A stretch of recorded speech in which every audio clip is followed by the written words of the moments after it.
Morning, then increasing clouds with a chance of rain or snow by the end of the day. Tomorrow's high 44. That's your forecast from Storm Team 12. I'm meteorologist Jake Dunn. Some people buy a $20 strawberry. Others listen to us for free. One of these choices is smart. 97.5 and 1240 KFH. Kansas Fan Headquarters, 97.5 and 1240 KFH Wichita. KNSS HD2 Clearwater, an Odyssey sports station. Hey, Wichita, it's Jacob Albrock. Stay right there for the latest breaking in sports talk. It's Sports Daily coming up next, exclusively on 97.5 and 1240 KFH. Jim Rome here with your Rome Report. Let's go to David in Arizona quickly. David, you made it in. What's going on? Hey, Jim, this is Dave Glutz, D. Glutz, over here on the frying pan in Arizona, brother. I know, David. No. I know. That's why I said, let's go to David in Arizona. Not a very good call. You know what I hate about that? That was his first call in 20 years, and he got run. My man, there's so few rules. But if you've been listening for 20 years, you know one of the rules. Do not restate who you are. David in Arizona. Actually, he kind of self-glossed, too. Not only did he reset who he was, he self-glossed. It's D. Glutz.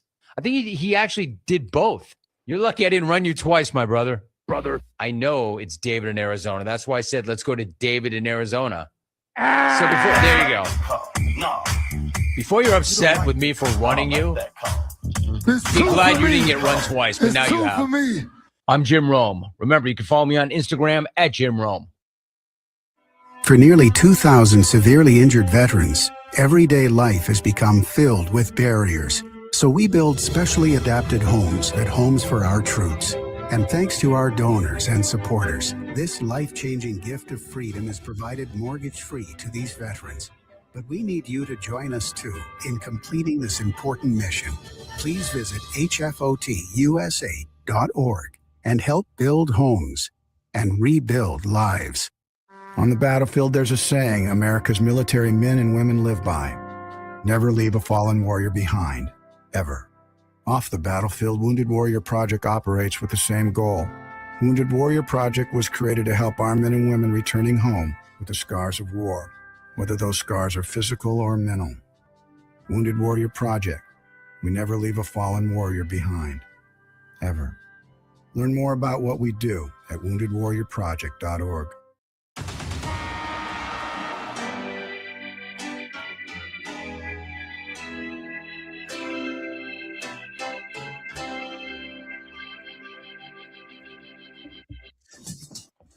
Now, from Wichita's most listened to sports radio, 97.5 and 1240 KFH. This is Sports Daily. Well, hey there. Welcome in, everybody, to another edition of Sports Daily. It is a Thursday. Jacob Albrock, TJ Cleveland here with you on this Thursday. Max Powers producing. He's got us covered on the KFH hotline, 869-1240. That's where you can get in touch with us if you're driving around listening on KFH. If you're watching us on one of our video streams, thank you for watching us on 12 News Connected. If you're on Facebook, YouTube, or X, you can leave us video comments there. You can leave us voice messages if you're listening to us on the Odyssey app. Just click the little microphone and your messages will come right through. Max can listen through those and put them out over the air. We appreciate you being here with us. TJ, good morning. How are you?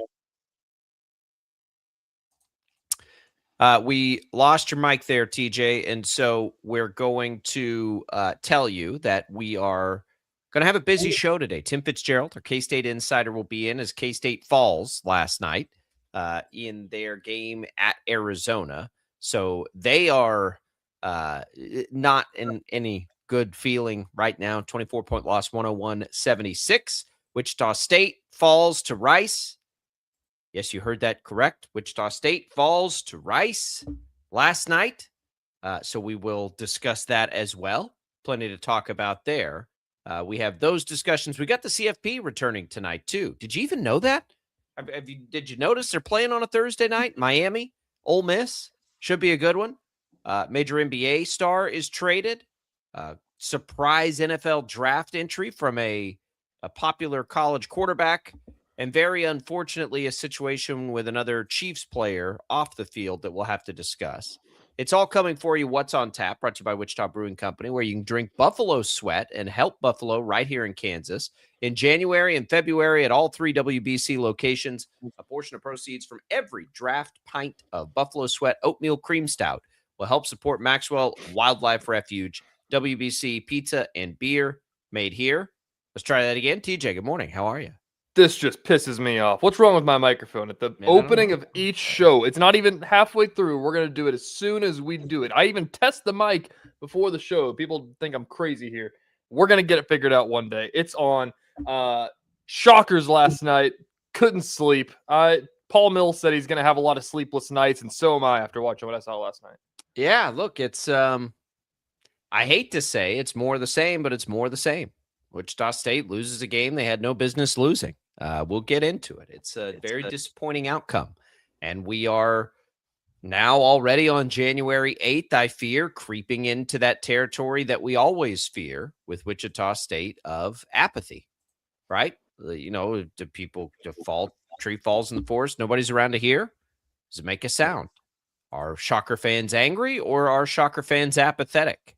I think you'd much rather have them angry, but a 66-64 loss as a 12.5-point home favorite against Rice after blowing an 18-point lead on the road against Charlotte, two teams that are not very good. That's going to be a problem. It's going to be a scary part. It's the scary part that we always talk about is that you'd rather have people pissed off than don't care at all. And last night, Absolutely. I mean, 30 minutes before the game, you're sitting there looking at it and said, man, this looks like a crowd of a team that just blew a 20-point lead to Charlotte over the weekend on a Wednesday night at 6:30 p.m. So tough to get them out after that. They, wasn't a great attended game, and they were gone by, the 30-second mark of the game. There was nobody in there as players walked off the court. So it's bad because it's not bad in the terms of it's over. It's so over because we talk about that all the time. But you need to get the momentum going, and a loss like last night really, halts you, if not gives you a step back. Well, look, we know what the American is this year. I mean, you're going to have to win the conference tournament. We've known that for a long time. But we're two different things, right? The Shockers' chances in the postseason and the reality of the situation currently are two different things. Doesn't matter if they win every conference game now. It's not going to get them into the NCAA tournament. Wasn't going to, whether they lost to Rice or not. They're 9-6 going into that game. Not going to be good enough, right? So there is that component of how good is this team? How much better can this team be? What are the chances they can be competitive in this, league and all of these things? All of those things exist. And then you have the separate conversation of big picture wise. What are we doing here? Right? Is this all going to be good enough? Deshaun has a comment via the Odyssey app for us. A call. Sorry. This is 869-1240. This is on the KFH hotline. Deshaun, welcome into Sports Daily. How are you? Good morning, Jacob. Good morning, TJ. This is Deshaun. I'm reaching out to you guys after last night's game. I was in the building for it, and I have to say that feels like the worst loss that we've had as a program since the Norfolk State loss. Whoever thinks Rice could be a threat. This is not the Big East or prime ACC where every team is a threat to supposed real basketball schools. So, fellas, I need y'all to talk me back off the ledge this morning. Help me understand where there's still hope as a Shocker fan. As it's been 4 or 5 years since our last conference title, every season starts, we have the hope that we're going to do great. Before you get to the halfway point of the season, we're out of it. Haven't been a serious contender in the American for years. And I'm just kind of feeling at the end of my rope as a Shocker fan. So help me see the light, guys. Thanks. He's got a point. I don't want to go as far as to say it's the worst loss, but I mean, you can make an argument that it's the worst conference loss in a long time. It's the first time they've ever lost to Rice since Rice joined it. It's the first time they lost to Rice since 1948, if you want to dig that deep. I'm pretty sure that's what the number was. So it's a tough one to swallow because the point that I kept bringing up last night is that if you want to have a chance, obviously this isn't a hot take by any means. If you want to have a chance at the end of it, you got to win the games that you're supposed to win. And they just lost 2 that they had in front of them in the final minute and couldn't get it done. And so it's a tough pill to swallow because, if you're not going to finish high in this American this year, when is it going to happen?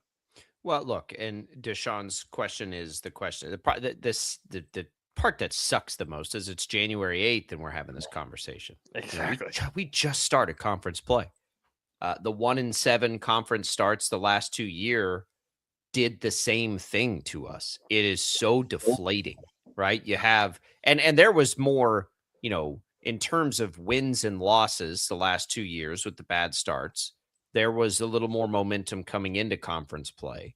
I think this year, this team has, to me, looked better than the last couple of years. So they had that momentum, right? Like they've looked better. And then, okay, great. They get a big win against UAB, comeback fashion. Awesome. Charlotte, man, how do you blow an 18-point second half lead? That sucks. Last night was the thing that can't happen. You can't follow that with a loss to Rice as a 12.5-point home favorite. What do we? That's the worst thing that could happen. Not just because it's Rice and your big favorite, but because of the timing of it. We're just coming off of that Charlotte game.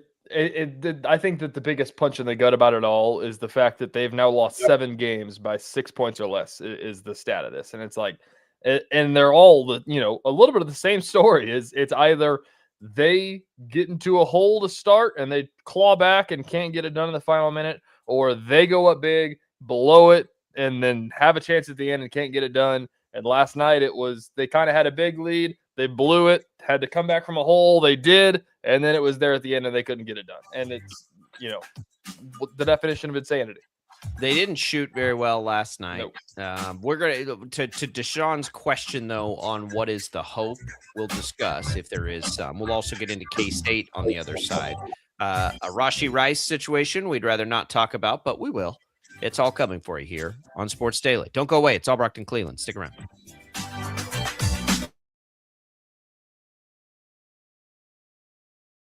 Lightning, hail, tornadoes, flooding. It's the worst of severe weather, and it's coming. Spring brings warmer temperatures, but also dangerous weather conditions. Stay up to date day or night with the Storm Team 12 weather app. You'll get accurate forecasts, so you can plan ahead and stay safe, no matter the weather. Download the Storm Team 12 weather app, brought to you by Stutzman's Greenhouse. The future of television has arrived. Next Gen TV is here with stunning video, movie theater quality sound, enhanced voice clarity, and interactive features, all upgradable for the future. Learn more at watchnextgentv.com.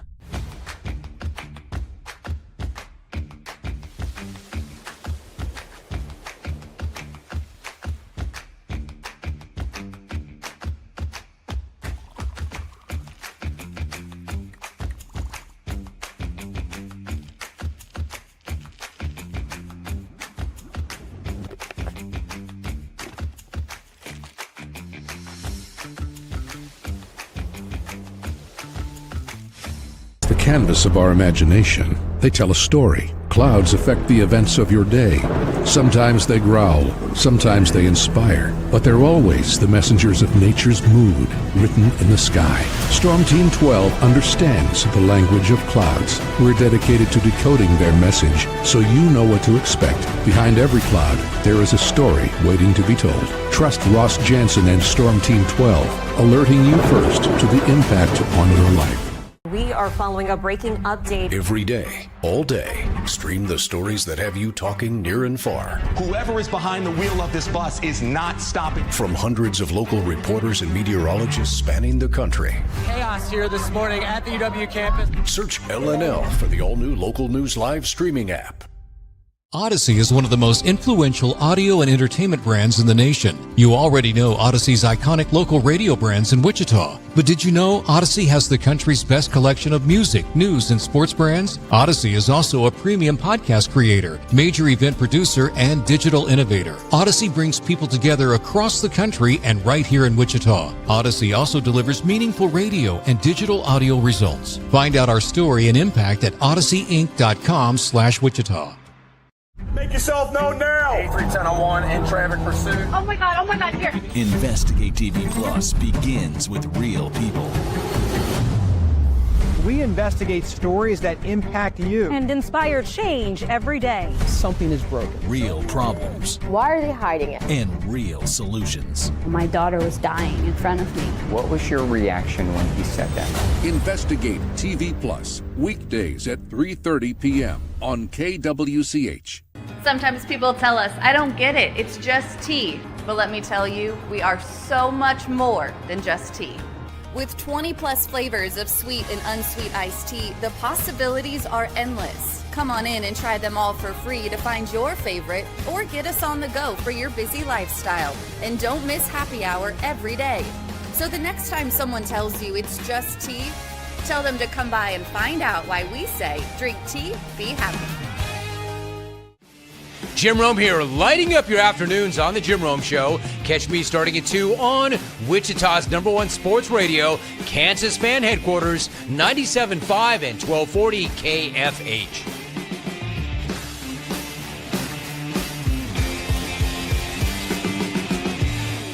Mornings are busy. We're here to make your mornings better. We report the stories that affect you. 3 more hospital lies from contaminated apple juice just a day after the FDA issued a recall. We're here to make your mornings better. Closing east and westbound lanes of K96 for repairs. With 12 News, you're prepared for your whole day. Scattered thunderstorms across the state into the afternoon. Stay a step ahead with 12 News this morning on KWCH and KSEW.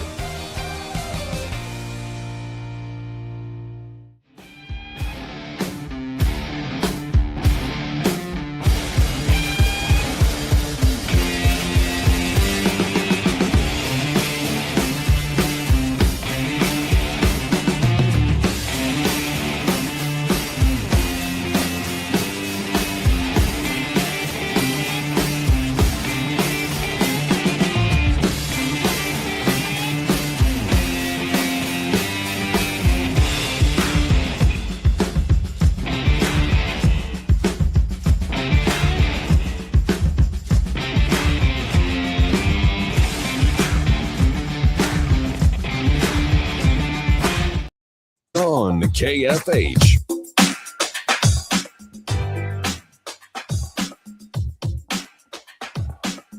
All right, welcome back in, everybody. It is Sports Daily. Glad to be here with you. Jacob Albrock, TJ Cleland. Thanks to Prairie Fire Coffee for keeping us fueled up on another late night of watching college basketball early Thursday morning here. And it was. And we didn't get a lot of enjoyment out of watching last night's college basketball, to be quite frank. Wasn't good. Didn't go well for either Wichita State or K-State. K-State a little more expected. We'll get to the Cats. Tim Fitzgerald's going to join us later in the show to talk about not only that big loss to Arizona, but, what are the chances K-State can be competitive in the Big 12 this year? And then we'll get the latest, of course, with K-State football and all the players coming in, all the players going out, and everything in between. That's coming up in the next hour. We're on the Shockers. Deshaun asks before the break, a Shocker fan, he says at the end of the line, what's the hope here? What's going to keep him engaged? And I'd tell you, I don't know the answer to that. I would tell you that going to Shocker games is always fun. I would tell you that it's a team that feels much better than they're currently playing, to me anyway. I think it's a better team than what we're seeing on the floor the last game and a half. But we're in a down conference, 1-2 to start things off here, losing games we have no business losing. This is if you're the Shockers and a Shocker fan. I get it. What are you supposed to do? What is the great hope here? You already knew you're going to have to win a conference tournament to get in. But the expectation for Wichita State at the end of the day needs to be an at-large contender every year. That's where the program should be. That's what's reasonable. They haven't been there in a long time. And I don't know what turns it around. I don't know what makes this team not play the way they played yesterday, not shoot. What did they shoot? 27, under 30% from the field against a team like Rice. I have no idea. Not sure. Remember when you guys were making fun of me, TJ, for saying I didn't know if this is going to be a great three-point shooting team? They have been the last 2 games, though. They have been what? I mean, they haven't been a 29% from the field type of team. I mean, last night was a bad night, and I think that, you know, not to be this guy, but this is what Jacob Albrocht's stance typically is. I'm surprised you haven't said it yet, of saying that, like, they, you know, it's January 8th and there's still 2 months left, and that's the thing that you can kind of hang your hat on still, because it's a team that we saw almost beat St. Mary's. 2 different conversations. I know. That's not the thing. That's the reality. That's not the thing, though, that's going to give Shocker fans any hope. I mean, that is the reality. The reality is they're 1-2. Who in a league they're going to have to win the conference tournament? Who cares, right? That's the reality. If you want to have hope, it's entirely up to the Shockers to show you that you should have hope at this point. Like, I mean, Deshaun's got a point. Like, it's the hope that this team can go beat Memphis and Tulsa and North Texas and, you know, claw their way back into this thing and have a chance and make you feel good about going to Fort Worth at the end of the year and having a chance to get in. Like, you lose to Rice, it's a real punch in the gut. Like, it sucks. And so I'm with you on that fact, but there's only one way up from here, basically. And I think that, like, you know, I'm not going to sit here and play rose-colored glasses or anything like that, but it is a team that we saw in the same breath. You know, you're not getting beat by 30 every game. You're getting beat by 2. You know, you're that close to getting it figured out. And so I think that something just has to give and something has to change. And I don't know what that is, but, you know, you can't chalk it up. And to be fair, would we say that Taylor Eldridge had a story that they're the unluckiest team in all of college basketball? At some point, you know, the pendulum will swing your way a little bit, but you also have to, you know, manufacture your own luck. Last night was not unlucky. Last night was bad basketball. You could make a case for the final play that there was a little bit of I don't even care, honestly. Like, the final play, it sucked. I mean, it was very unfortunate. I get it. Like, is a tough call and a tough situation. And you were also down by 13 points to Rice. It's flipping Rice. Okay. Like, and no offense to them, like, that's not that, and I'm glad we haven't gotten there yet. I mean, it does suck that call went that way, but you can't have yourself, and to the Shockers' credit, nobody, from what I heard, from what you were sending out from posts, like, nobody was making excuses on that. Like, you can't be in that situation. Yeah, and that's the truth. Yeah, the sentiment that they said, basically, Michael Gray, I asked him about it, and he said, man, I thought it was a shooting foul, but they didn't, so they waved it off, but it's our fault for being in a situation where we needed a final 3 in the 2 seconds after the game. So, like, it's kind of our fault. And then Coach Mills said, no, they got the call right. And I said, it's a tough call. And he said, yeah, I watched it back. They got the call right. It's a tough call. I don't have a strong opinion on it either way, other than, if you look at the video that I got, it shouldn't have been a foul at all. He stepped out of bounds. Yeah. I mean, I don't, again, it's not, it doesn't even register to me as the most relevant things, like, at all. It's just, it's a one small part of a bigger issue. You've got 2 different situations. The hope is, I don't know what the reality is, all the things that you said that we always say. It's January 8th. There's a ton of basketball to be played. This team is still way engaged, talented, and fine. The conference isn't very good. This team could absolutely win the conference tournament. No big deal, right? But that's not the same. That's not what Deshaun's asking about. Deshaun's asking about, like, what should get me fired up about Shocker basketball right now? And that's the problem. Right? The reality is, yeah, they could still go win the conference tournament. Sure, they could. And it's way early in the conference schedule. Like, it's none of this is that big a deal. It's a big deal that it was a home loss, I suppose. But that's not the challenge Wichita State basketball has faced now for the last, I don't know, 6 years. The challenge is you can't get people fired up for it. And we saw this summer, people are ready to get fired up for something. You walked up and sold out TBT games this summer. So the fans are ready to explode on this, but they just, like, they continue to stumble through this. And so there are 2 very different things that we have to think about right now with Shocker basketball. How do you get butts in the seat? How do you re-engage a fan base, one of the best fan bases in the country? Like, how do you do all these things? Because apathy is setting in and people are just like, yeah, whatever. Right? Whatever. I don't know. They lost. We'll see if we'll tune in. Conference tournament will get here. We'll see if they win. And the only way to do that is to go win like 10 straight games, right? Like, get hot, get buzz, get something going that you know, fans can talk about, that we can talk about. How are we supposed to get excited about last night's game? I don't know. I mean, you just can't. I know. You can't. And that's the problem. No, I don't know. It's such a just poor situation to be in for Wichita State, and not a poor me situation, because the table's set for them, and the table's been set for them in the American this year to do everything that they want to do.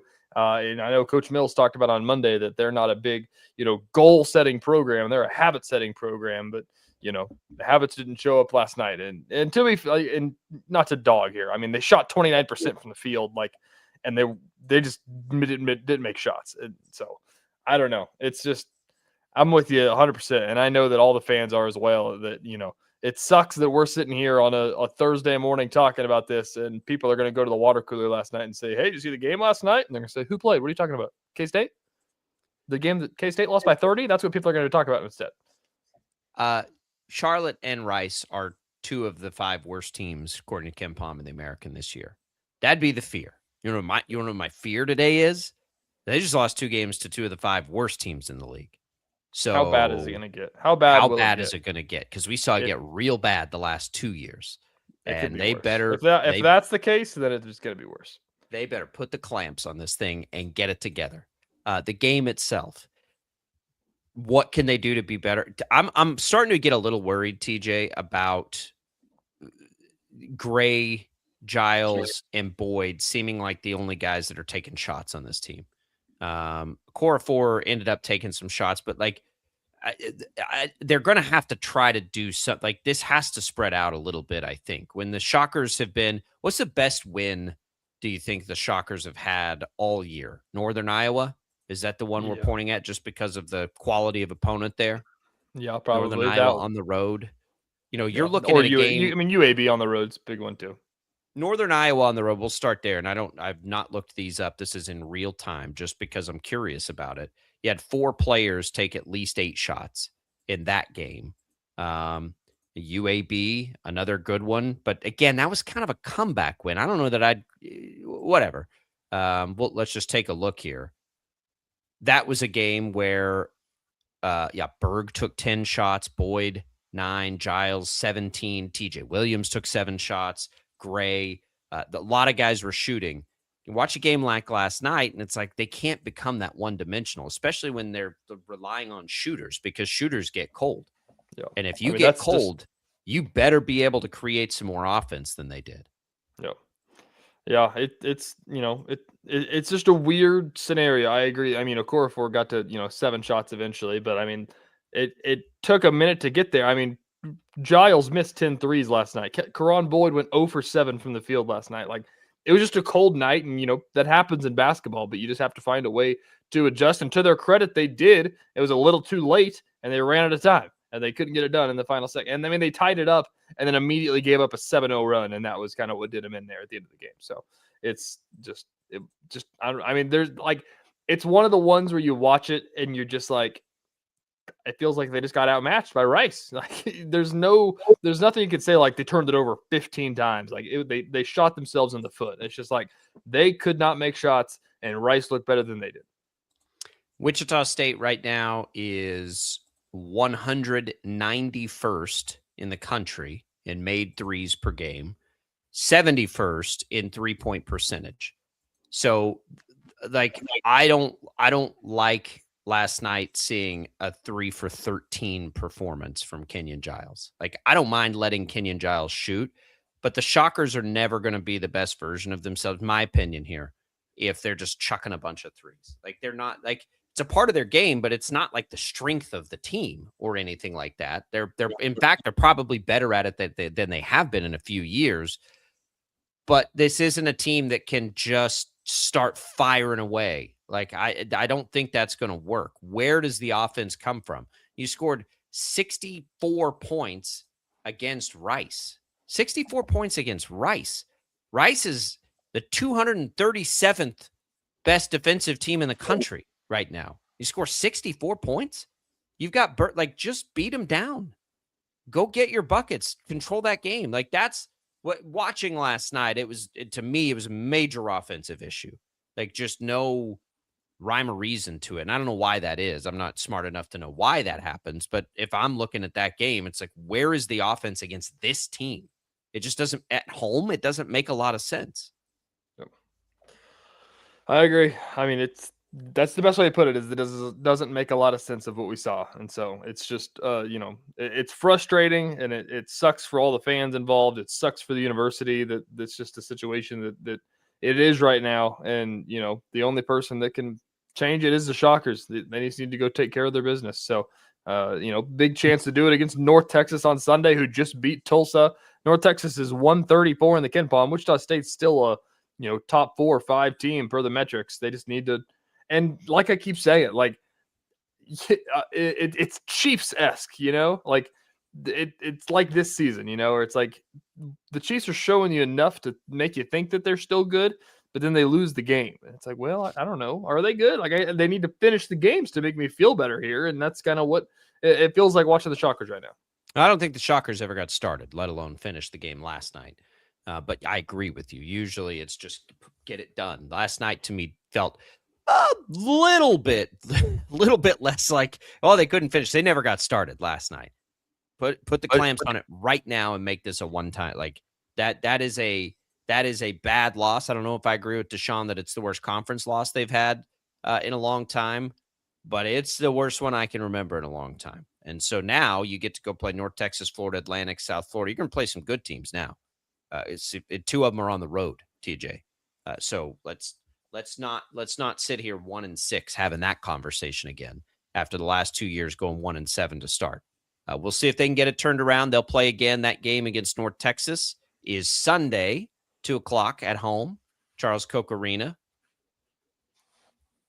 I will say, you know this better. Than we'll finish with kind of vibes here. How did the players seem to you after the game? I mean, they've been pretty. It was Gray and Giles, the only two that we talked to, but I mean, they've been as even keeled as they've been all season. Of like nobody, like, and I mean, questions were asked last night about how tough is this pill to swallow? Like, where do you go from here? What is going wrong? Like, does something have to change? And I mean, they basically were just saying like, listen, guys, like we know it. Like we know what's going on. We know the issues that are in front of us right now, and we know that it's our job to fix it. And, there was unfortunate things that happened in the Charlotte game, and there's unfortunate things that happen in this game, but it's our fault for letting it get to that point anyways. And so it's just something of, to kind of just even keeled moving on to the next game. The same sentiment that Paul Mills has is that, they're not going to overreact to a win or a loss, and they're trying to just move on to the next game. And that's the only thing you really can do logically. And so, credit to them if that's actually the vibe of the locker room. I kind of think it's time to start overreacting to some losses. You know what I mean? Like, I think it's time to overreact to that loss last night. An overreaction would be appropriate today at practice to that loss last night. I will say, it was kind of listening to Coach Mills speak last night. It was, and he was right about everything he said about like, sure, Rice showed them different things than they've seen. The Broadnax guy, which I thought his name was Broad Max all night. I'd learned after the game it was Broadnax. Broadnax, ended up scoring 22 points. They played a lot more ISO ball than they have the entire year. And he kind of, put it to him a little bit and grew that lead out whenever they grew that lead out. And, kind of caught the Shockers off guard. And that's everything that happened. And then, Rice is a team that, almost beat Memphis and all this stuff. And it's like, listen, like at some point the other foot's got to drop and say like, we've lost 6-7 games like this and something has to change. And I think that there is the sentiment of that, but I don't think it's to the point where we are where we were last year when Paul Mills was saying they were doing 2-a-day practices because they're not good at basketball. Yeah, it's that might come if they can't figure it out. That was around this time. It's easy for me because I can just say the team is talented enough to win the conference tournament. Like, I can keep my motivation for encouragement high enough internally. I can because I can just see it. Like, it just seems like a team that in their best game is as good as anybody in the leagues. That's not the issue at hand. The issue at hand is, how do you convince the fans of that? How do you convince the fans to come pay for a ticket? That's the issue at hand. How do we keep that fan base engaged enough? And those kinds of games crush momentum to doing that kind of thing. All right. 869-1240. You can react on the air. Patricia says Berg at 7 foot tall has been a non-factor on offense or defense. I think he's a factor. I think he's still finding it. I think mixing in he and a core four together is the right mix. I think they both have it, but in spurts probably. Let me tell you, if you want to say something about Wilberg, that dude is on the floor a lot as a 7-footer. Like I was like, he's gonna get a concussion because it goes down so freaking hard. Go up strong, big fella. The old Bill Walton moment there. Kind of has a Bill Walton vibe. Either way, thank you, Patricia, for the comment. We'll come back. We can still take your comments, your calls on the Shockers if you'd like. When we come back, we'll do our best to navigate another dicey situation with a Chiefs player off the field. Sports Daily, Jake Ballbrock, TJ Cleveland. Don't go away.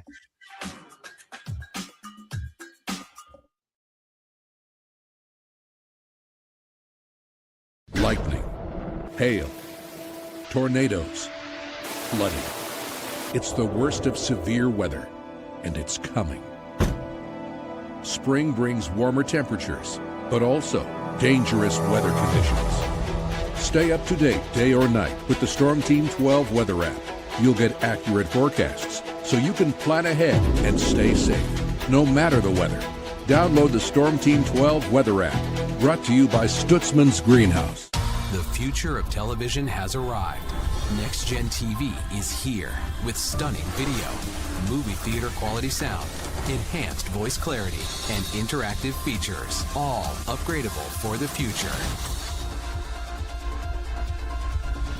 Learn more at watchnextgentv.com.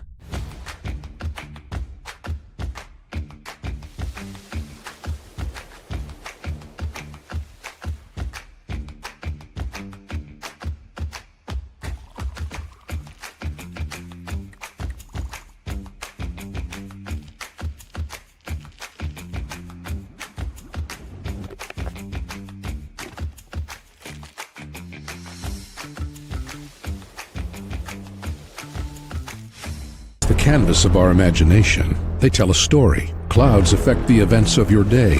Sometimes they growl, sometimes they inspire, but they're always the messengers of nature's mood, written in the sky. Storm Team 12 understands the language of clouds. We're dedicated to decoding their message, so you know what to expect. Behind every cloud, there is a story waiting to be told. Trust Ross Jansen and Storm Team 12, alerting you first to the impact on your life. We are following a breaking update. Every day, all day, stream the stories that have you talking near and far. Whoever is behind the wheel of this bus is not stopping. From hundreds of local reporters and meteorologists spanning the country. Chaos here this morning at the UW campus. Search LNL for the all-new Local News Live streaming app. Odyssey is one of the most influential audio and entertainment brands in the nation. You already know Odyssey's iconic local radio brands in Wichita. But did you know Odyssey has the country's best collection of music, news, and sports brands? Odyssey is also a premium podcast creator, major event producer, and digital innovator. Odyssey brings people together across the country and right here in Wichita. Odyssey also delivers meaningful radio and digital audio results. Find out our story and impact at odysseyinc.com/Wichita.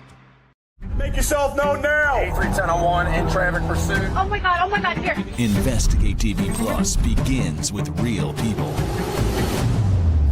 We investigate stories that impact you. And inspire change every day. Something is broken. Real problems. Why are they hiding it? And real solutions. My daughter was dying in front of me. What was your reaction when he said that? Investigate TV Plus, weekdays at 3:30 p.m. on KWCH. Sometimes people tell us, I don't get it, it's just tea. But let me tell you, we are so much more than just tea. With 20 plus flavors of sweet and unsweet iced tea, the possibilities are endless. Come on in and try them all for free to find your favorite or get us on the go for your busy lifestyle. And don't miss happy hour every day. So the next time someone tells you it's just tea, tell them to come by and find out why we say drink tea, be happy. Jim Rome here, lighting up your afternoons on The Jim Rome Show. Catch me starting at 2 on Wichita's #1 sports radio, Kansas fan headquarters, 97.5 and 1240 KFH.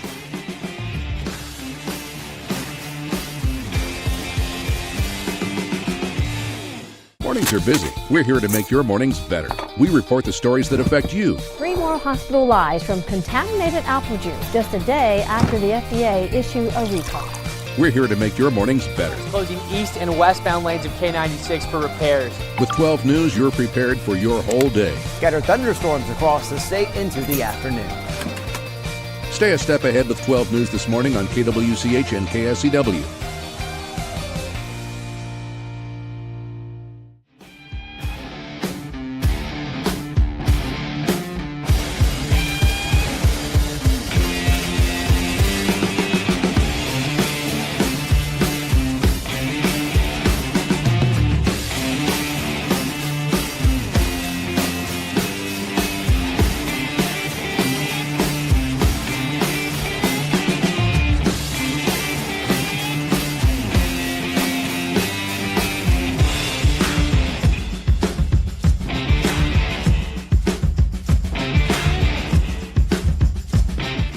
Sports Daily is on KFH.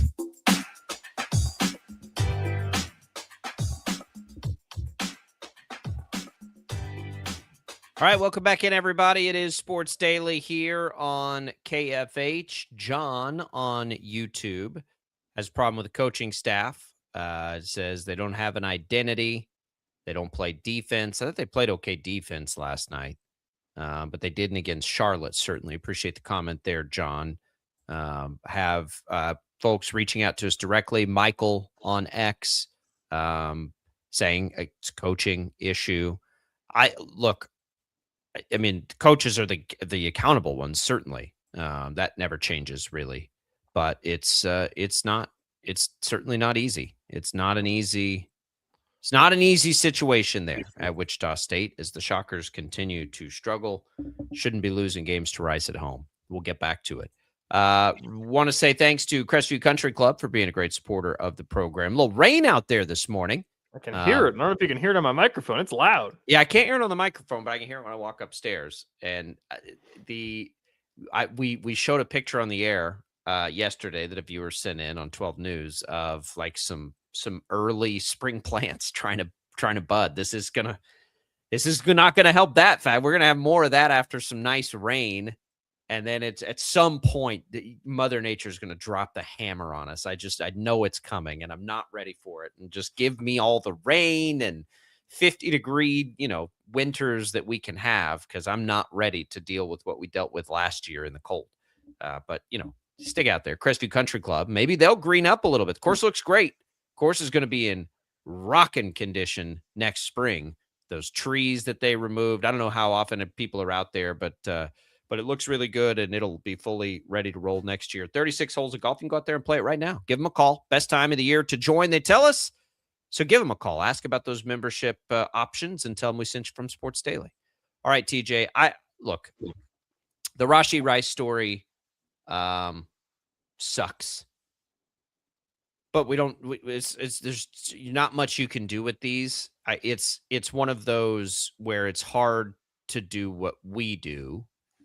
Because there is a process for these things. And now in a world of social media, juries and things are out immediately. You must have an immediate reaction to these situations. You must have, or you're a sympathizer. Oh, you're not going to say the Chiefs should cut Rashee Rice? Well, then what are you okay with domestic violence? Like, that's what sucks. And it sucks worse when it's a guy who has a now track record of making really poor decisions. But Rashee Rice was accused yesterday by is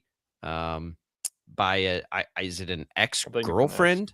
Yeah. Of domestic violence, the mother of a child of his, of violence. And they're pretty grisly accusations. She put out a bunch of pictures, but as of last night, there has not been a police report filed. There have not been any charges brought against Rice.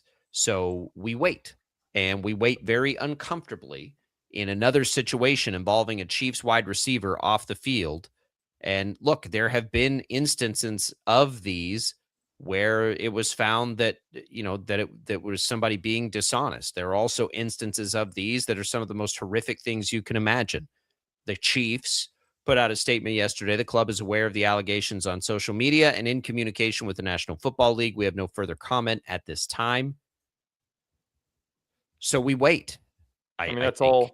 That's the only thing that we no, basically. Like, you know what I mean? Like in the, journalistic standards of the story, the only thing that we have on the record of anything is that the Chiefs are aware of the situation. And that's all that we even said. The Chiefs didn't even use the word Rashee Rice in the statement either. Like that's how careful of a situation it is to tread around this thing. And so, obviously all signs point to that it's a bad situation all around. Obviously nobody wants that to happen if that's a truthful thing. And then, as people that talk about sports, you make the impossible transition into what it means for the Kansas City Chiefs if something is true. I don't think that we need to really dig into the hypotheticals of something that hasn't had a police charge even filed yet and just kind of wait uncomfortably is basically the only thing that we can do right now. But it does, that's kind of the thought that crosses the back of your mind once you get over the immediate, this is awful. You know what I mean? Well, yeah, it is awful. It's awful that the situation exists in the first place. And the other thing that you cannot ignore is what Rashee Rice has dealt with in the past, right? The decisions that he's made.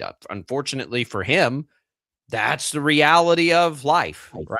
Tyreek Hill had some gnarly accusations against him that we had to take more seriously. Why? Because he'd done some of the exact same things and been, convicted of them. So these are grain of salt situations and they suck. But until you get a little more going, it's hard to react to it because anybody can say anybody about anything online at any time they want to. It's just the reality of the situation. Yes, and that's the best way to put it, basically. And like, I don't want people to listen and think that we're just saying like, well, let's hear his side of the story, because that's not what we're saying at all. We're saying the fact of like, it's, this is the way you have to handle things in, professional journalistic settings and everything of that nature of, everybody deserves a due trial and the judicial system and everything like that. And that's just where we sit right now. And it's basically just waiting. And that's all we can do. So the Chiefs' comfort level with these situations also doesn't help. They've been comfortable taking on players with these kinds of issues in their past. They brought back Kareem Hunt, Tyreek Hill. They had no problem bringing in Tyreek Hill after the things that those were actual things, right? Those weren't just accusations. Frank Clark got in a lot of trouble off the field while he was there. They're comfortable with it. And, Andy Reid is a believer in second chances. I am too, by the way. But you're sleeping in the bed you made if you're the Chiefs. Like, you're the Chiefs, like, you deserve probably the quick snap reactions because you had to be willing to take them when you take certain players and welcome them onto your roster. And so we'll just wait on this one. It will be significant. Look, if this is real, if this is real, I mean, what do you do if you're the Chiefs? Are you that dedicated to Rashee Rice? You can deal with this again? I don't think so. I doubt it. But again, we don't know, basically. And so like, right. We're talking, you get into hypotheticals of what the team's the team is reacting appropriately right now, in my opinion. Yeah. I mean, they're taking the right approach. My question is, if there are legs to this, if more comes of it, what are they going to do? Like, what you just cut ties at that point? I mean, we're talking about a guy that still has to serve 30 days of jail time for the other thing that happened, basically. And like, the guy that just missed 6 games of a suspension. And then we've seen how the NFL has handled this type of thing. Like, they bring the hammer down harder than, 6 games, on the bigger side of everything that we've seen of what happened on the other situation. Not saying nothing was deserved, because awful situation there as well. So I don't know. I mean, the NFL is going to bring the hammer down as well. So I mean, it's something that's like, do you want to even mess with it? And I don't know if they do. If it's true, they're going to. The NFL will drop the hammer. Maybe the 100%. Chiefs don't have to worry about it. Like, if they get into it and this is any part of this is true, the NFL is going to probably handle this too. So if you're the Chiefs, you'll just make the easy. I don't know. I hate that it's happening. The accusation again for Rashee Rice is that, it's that he abused his ex-girlfriend and she put it out on social media. But again, no files have been no charges have been filed, and there's no, police are not looking for Rice or anything like that. So it is way early, but we know how we know how the world is. People, if you can't come to an immediate conclusion, you're, I guess, irrelevant. There was a lot of that yesterday on a lot of different things happening around the country. This was one of them. You better have an opinion right now. Right now. If I don't rush to social media and give my thoughts on a horrible domestic violence situation potentially on a Chiefs wide receiver, then I'm not doing my job. Like that's the feeling, I think, sometimes. But we'll wait and see, because it's a big accusation, and Rashee Rice is in the middle of another off-field situation. Whether one way or the other, he's in the middle of it, and it's just kind of par of the course for the Chiefs. This happens all the time with Kansas City. The reality is we see this all the time with them, and it's hard. It's hard to deal with. It's hard to deal with as a fan too, right? Like, you don't want the team you root for to be dealing with this crap. You just rather have high quality people around the organization. I think. I know. It sucks. Yeah, I just like I said, basically the only way to handle this situation is just to sit around and wait and wait to see what we see, because we're going to see stuff in the coming days. I'd have to imagine one way or another, and then we'll have the conversation then of saying, like, okay, well, this happened. What does that mean for the Chiefs football wise? What does that mean if something gets, if something doesn't happen, if, on the other side of the coin, what does that mean? What decisions do the Chiefs have to make at that point? Like, there's conversations that will be had, but right now, like, as we said, the only thing that is on the record that we know is that there was a post and there was a comment from the Chiefs saying that they are aware of the post, and that's it. We have not yet seen, correct me if I'm wrong, at least I haven't, any response from Rashee Rice yet? Nope.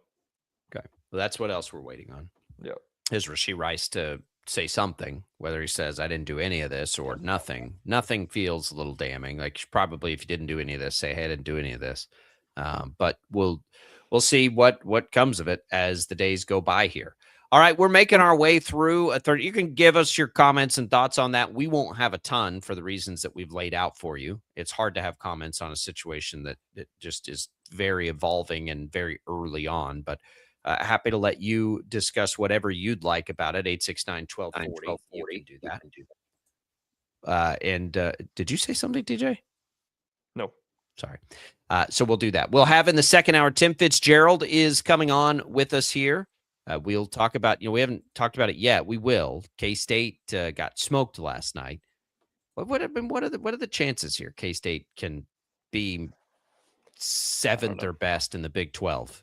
That's a weird game to take anything away from, because Arizona is really, really good. And honestly, BYU is really, really good too. Like it's kind of like we got 2 data points. There are also 2 data points with 2 of the best teams in the entire country. That's accurate. Wyatt Thompson brought that up and is correct about it. Like, the schedule did not fall good early for K-State, but I'm going to tell you, we all know about there's currently 6 teams inside the top 20 of the Ken Palm. Baylor then makes 7 inside the top 40.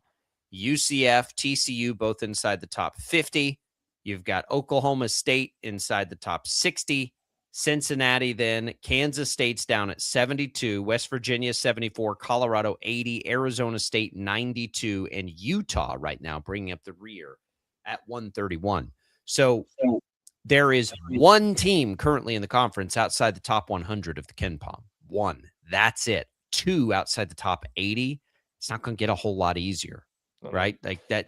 Yes, it's not going to get more difficult than what Kansas State has faced out of the gates. I agree with you on that, but it ain't ever going to be easy in the Big 12.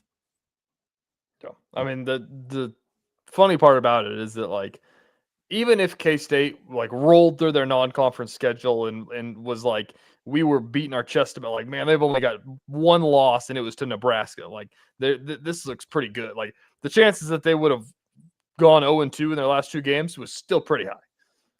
There are 4 teams below K-State right now in the Big 12. They will play 3 of them, I think, or 2 of them. Sorry, Arizona State, Utah, and the other two that are kind of ranked right with them, UCF and Oklahoma State. That's their next 4 games. But the next 4 games, like, can you win all 4? that would be the thing where I'm like, okay, like we're in there. But it's going to take something like that to do it, which includes road wins in the conference. We'll talk to Fitz about it in the next hour. We'll get you ready for a college football playoff game on a Thursday. That's coming in the next hour as well. Plus your comments, calls, thoughts. It's all welcome here on Sports Daily. Don't go away.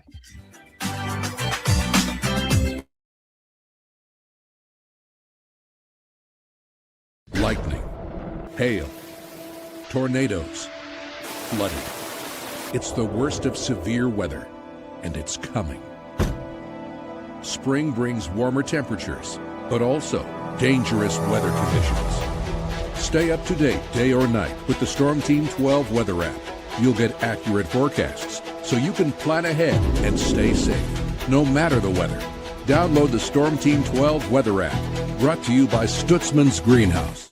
The future of television has arrived. Next Gen TV is here with stunning video, movie theater quality sound, enhanced voice clarity, and interactive features, all upgradable for the future. Learn more at watchnextgentv.com.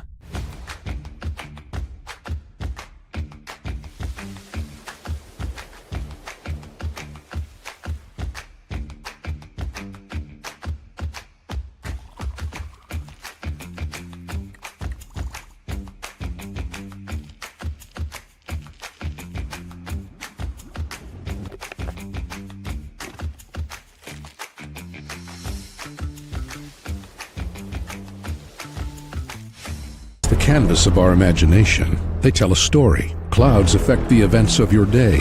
Sometimes they growl, sometimes they inspire, but they're always the messengers of nature's mood, written in the sky. Storm Team 12 understands the language of clouds. We're dedicated to decoding their message, so you know what to expect. Behind every cloud, there is a story waiting to be told. Trust Ross Jansen and Storm Team 12, alerting you first to the impact on your life. We are following a breaking update. Every day, all day, stream the stories that have you talking near and far. Whoever is behind the wheel of this bus is not stopping. From hundreds of local reporters and meteorologists spanning the country. Chaos here this morning at the UW campus. Search LNL for the all-new Local News Live streaming app.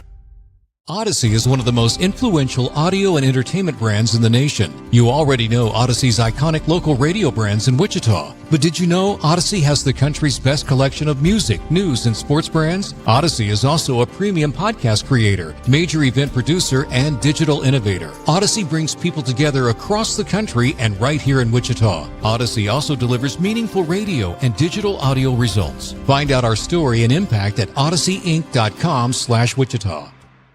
Make yourself known now. 310-1 in traffic pursuit. Oh my God, here. Investigate TV Plus begins with real people. We investigate stories that impact you. And inspire change every day. Something is broken. Real problems. Why are they hiding it? And real solutions. My daughter was dying in front of me. What was your reaction when he said that? Investigate TV Plus, weekdays at 3:30 p.m. on KWCH. Sometimes people tell us, I don't get it, it's just tea. But let me tell you, we are so much more than just tea. With 20 plus flavors of sweet and unsweet iced tea, the possibilities are endless. Come on in and try them all for free to find your favorite or get us on the go for your busy lifestyle. And don't miss happy hour every day. So the next time someone tells you it's just tea, tell them to come by and find out why we say drink tea, be happy. Jim Rome here, lighting up your afternoons on The Jim Rome Show. Catch me starting at 2 on Wichita's #1 sports radio, Kansas Fan Headquarters, 97.5 and 1240 KFH.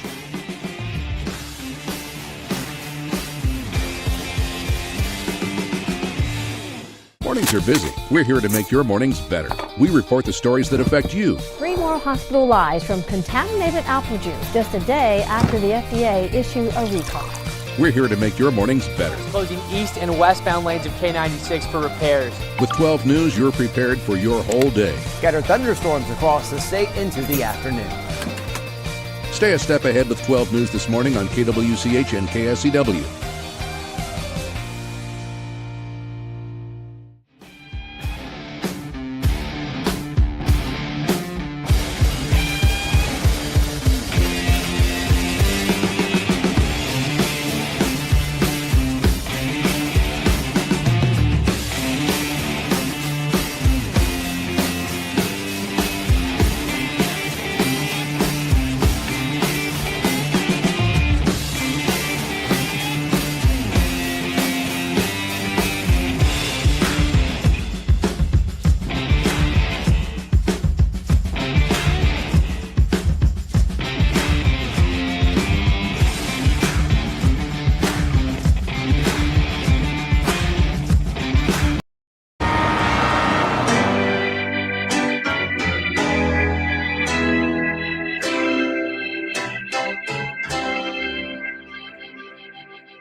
Now, from Wichita's most listened to sports radio, 97.5 and 1240 KFH. This is Sports Daily. All right, welcome back in, everybody. It is another hour of Sports Daily here. Jacob Albrock, TJ Cleland with you. Glad to be with you on a Thursday, a day after a tough Shocker loss, after a tough K-State loss, after some tough, news with the Chiefs and another player potentially and what they're dealing with now. But we'll get to some more maybe interesting and positive things. Tim Fitzgerald's going to join us from K-State. How's it feel about K-State football? All the additions made. We'll talk basketball with Fitz as well. That's coming up a little bit later. A bit of news with the Kansas City Royals we'll get to in this hour, and we will preview the college football playoff, the first game of the semifinals underway tonight. It's all What's on Tap, brought to you by the Wichita Brewing Company, now featuring chili for a limited time. Hearty beef, no bean chili, perfect for lunch, and now available at all three WBC locations, East, West, and historic Delano. Wichita Brewing Company, pizza and beer made here. We are back with you. Glad to be with you. Max Power Producing. He's got your KFH hotline, 869-1240.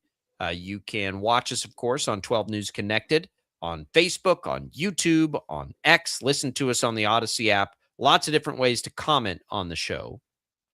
And we can do any of it. So just let us know what you're thinking about.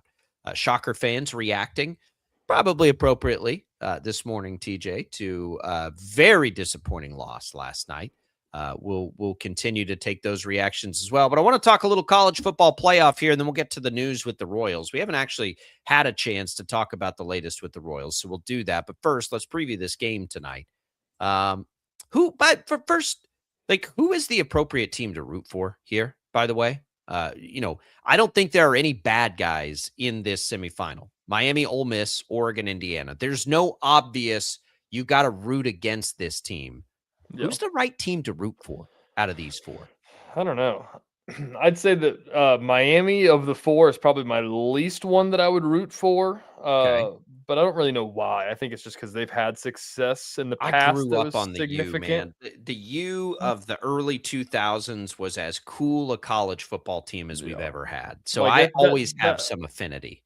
I think that's why more so is that they've been like, have the other three been to it? I mean, Oregon obviously has had their runs and everything like that, but have they made it to the? No, nobody's had. None of this group have had the level of success Miami's had on two different generations, really, of football. I think there was not in my time, more in Max's time. There was also, the Jimmy Johnson, was it Schnellenberger, Miami Hurricanes too. So no, my version of the Hurricanes was a little later. You were watching Dwayne "The Rock" Johnson. No, I was not. That was still, he might have been on some of those teams, but we're talking like, the Ray Lewis, Willis McGahee, Ed Reed. Yeah. I think that the perfect scenario in my mind for my rooting interest is that I want to see Ole Miss win again just to see this whole thing come to fruition. It's hard not to pull for it, isn't it? I want to see that happen just for the chaos of it. And then obviously Indiana, I think, or Oregon. I really don't care in that game. I like Dan Lanning a lot. He's a Kansas guy. I like Dan Lanning a lot, I'd like to see. Do you know Dan Lanning's from Kansas? Dan Lanning's from Kansas. I think I knew that. That's why he recruits Kansas so hard. But yeah, either of those guys I'd be happy with as well. But I'd say that Ole Miss is who I'm pulling for. They're all four great stories. They're all four great stories because you have Miami as the last team in. It's so silly. Like we saw Alabama get housed, right? Like just absolutely crushed. And did we have the same reaction as to when James Madison got crushed? Like, should Alabama not have a seat at the table? You know what I mean? Like, what I love about this playoff is we're seeing it play out on the field. And I think there are tweaks, and we've talked about it a million times. The format can be better, and it probably will be as soon as next year. But at the end of the day, we have four teams in there that I don't think if you at the beginning of the season, people probably had Oregon in this spot. Nobody had Miami, Ole Miss, or Indiana in this spot at the beginning of the season. That's a good thing. We've had upsets aplenty. We've had great storylines, which is what you always want. Indiana's one of the great comeback stories program-wise. I mean, you're putting it right there with Bill Snyder and K-State. Like, that's how wild a turnaround that's been for them. Oregon, can they finally get over the hump? Ole Miss with obviously the Lane Kiffin stuff, throw the bird. Like the Ole Miss story is fantastic. And then Miami is the last team to get in that people were, we were all heeing and hawing that should they be in or whatever. Well, here they are. And they beat one of the teams everybody thought was going to. I think we've had an incredible run to get to this point. All 4 of these teams are an easy story to sell and to tell. So we should have a really high quality. And now we're to the point too, TJ, with these teams. Everybody's played a game. The rust is all shaken off now. Like everybody's ready to rock and roll. I suspect that both of these games are going to be really good. They're both 3.5-point lines, but I think they're both going to be really good, really entertaining games. Yeah, I think so as well. I got to bring this up. Did you see this video yesterday at the Fiesta Bowl press conference? Because it's kind of silly, but they still do the bowl game press conferences like bowl games where they put both coaches up there and do it. And so like for all these playoff games, they do this for each of them, and both coaches go up there and do the joint press conference thing. And it's kind of silly, but whatever, they do it. And yesterday they did the Fiesta Bowl one of Pete Golding and Mario Cristobal. And you know how this goes, that people ask a question and they're like, for either of you, what would it mean for this team to win a national championship? And there's a compilation somebody put together. I can't remember who it was, some reporter, that every single time that somebody asked for both of you, Golding just went like this and just didn't look up and made Cristobal answer every single one of them, to the point where Cristobal was throwing his hands and looked at him and said, "Hey, you want to answer this one? You want to go ahead? Go ahead and answer this one." And just tried to mess with his mind so much. He was so pissed off. It was pretty funny. That I wouldn't make Cristobal mad. He looks like he could kick a little tail. What a great story Ole Miss is. Like Lane Kiffin, the Shambliss stories. The Shambliss stories. I think Shamblin's got a chance to make some run in the NFL. He kind of fits the profile of today's NFL quarterback a little bit, and he's you and I are small school guys. Like he checks a lot of boxes for me to be a big He's fan. the kind. I mean, there's the chance that he could have been an NFL quarterback without even going to Ole Miss, like as a backup. You know what I mean? Right. Like he could have had a spot without even going to Ole Miss. He's got a skill set that translates to today's NFL. I can't wait to, like, as draft season approaches, to listen to NFL scouts talk about him. I think he's the most interesting quarterback in this class. Because like as far as like wide range of outcomes, but just like this Ole Miss story with Lane Kiffin, I mean, it is very possible. And this is where it becomes, I think they're kind of, people are rooting for him a little bit. Nobody likes what happened with Lane Kiffin.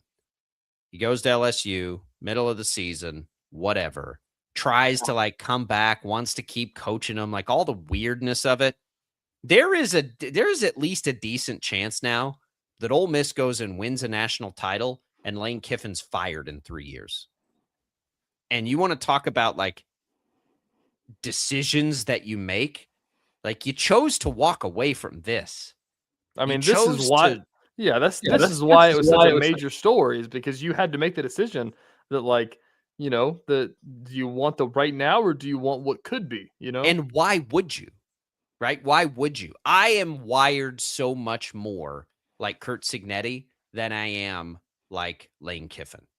Like in my head, and I've been this way professionally, like there's not like, I don't need some shiny new car to show that I'm good at what I do. Like I'm more like Signetti. Nah, I'm good here. I'll do awesome things here. I don't need to go. Why do I need to go to LSU? We're right here right now. And Lane Kiffin said, "Sorry guys, great year. Appreciate it. I'm going to go over there. It's a better program than you. They're better than you," is what he told his team. It's crazy. Like, I mean, it's basic. The thing that I read between the lines of all the situation is basically him looking at Ole Miss and saying, like, yeah, I mean, we're in the playoff, but I mean, we're kind of just in the playoff, like we're not gonna It's the shiny new thing, right? You've always got to try to go to the big. It's a premier program. I got to go to that. I got to go be the coach at LSU. It's LSU. Meanwhile, Ole Miss has had great success, and it's like, dude, we're right here. Like, could you imagine if he would have stayed and Ole Miss would have let him and he was still coaching? Like, that's the part. Like, all the coordinators are doing it. Could you imagine if there was a head coach trying to head coach two programs during the portal era? And to get like offended that they wouldn't let you do that, that would have been a hot flipping mess. Yes. Like, get over yourself. Like, why can't I coach my team? Because you left. You said that LSU's better than them. Bye. Oh, man. A great story. It makes it hard not to root for Ole Miss. It really does. As much as there's a big part of me that's like, I would like to see ACC or Big 12, right, win this and not Big 10 or SEC, because I think Miami winning is the best, case scenario for the Big 12. So it's hard for me not to want them to win this all. That's true. But I can't quit the Ole Miss story. It's so good. It's so good. The headline of yesterday's press conference that everybody keeps talking, I'm watching ESPN, is that Pete Golding had a quote out of context, but said, quote, "The players don't give a damn who runs them out of the tunnel." Yeah, there you go. That's exactly right. And that's the right temperament for this moment for him too. It's amazing. The best thing that could have ever happened to college football is this is a semifinal nobody saw coming. College football forever has been too predictable. Forever. This has been the best. I know we all don't like the portal. I know the NIL is getting out of control, but we're looking at a semifinal that none of us saw coming. That's a good thing. Like we're getting there. We're getting there. Baby steps, right? We'll talk to Tim Fitzgerald about all things college football, especially K-State coming up in a little bit. When we come back, though, should we start worrying that the Royals aren't going to be in Kansas City? I think it's a valid question. We'll ask it next.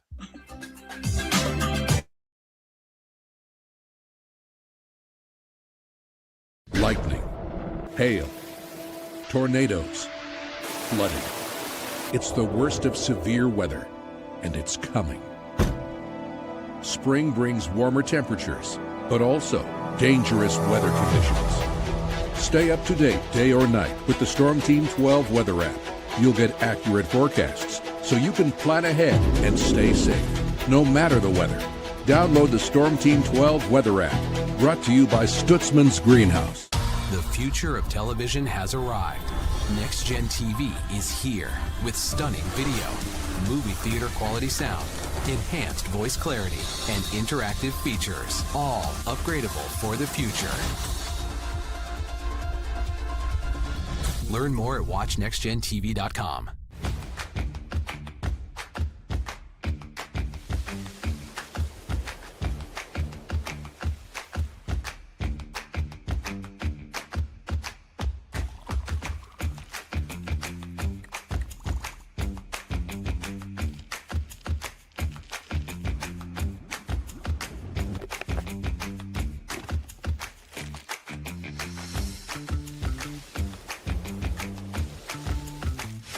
The canvas of our imagination. They tell a story. Clouds affect the events of your day.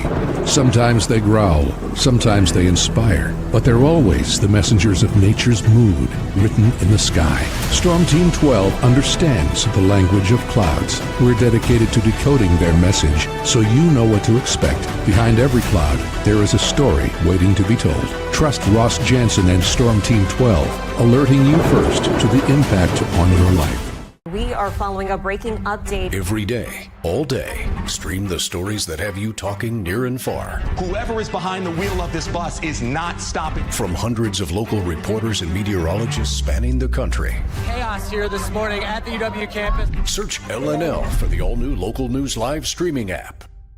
Odyssey is one of the most influential audio and entertainment brands in the nation. You already know Odyssey's iconic local radio brands in Wichita. But did you know Odyssey has the country's best collection of music, news, and sports brands? Odyssey is also a premium podcast creator, major event producer, and digital innovator. Odyssey brings people together across the country and right here in Wichita. Odyssey also delivers meaningful radio and digital audio results. Find out our story and impact at odysseyinc.com/Wichita. Make yourself known now. 83101 in traffic pursuit. Oh my God, here. Investigate TV Plus begins with real people. We investigate stories that impact you. And inspire change every day. Something is broken. Real problems. Why are they hiding it? And real solutions. My daughter was dying in front of me. What was your reaction when he said that? Investigate TV Plus, weekdays at 3:30 p.m. on KWCH. Sometimes people tell us, I don't get it, it's just tea. But let me tell you, we are so much more than just tea. With 20 plus flavors of sweet and unsweet iced tea, the possibilities are endless. Come on in and try them all for free to find your favorite or get us on the go for your busy lifestyle. And don't miss happy hour every day. So the next time someone tells you it's just tea, tell them to come by and find out why we say drink tea, be happy. Jim Rome here, lighting up your afternoons on the Jim Rome Show. Catch me starting at 2 on Wichita's #1 sports radio, Kansas Fan Headquarters, 97.5 and 1240 KFH.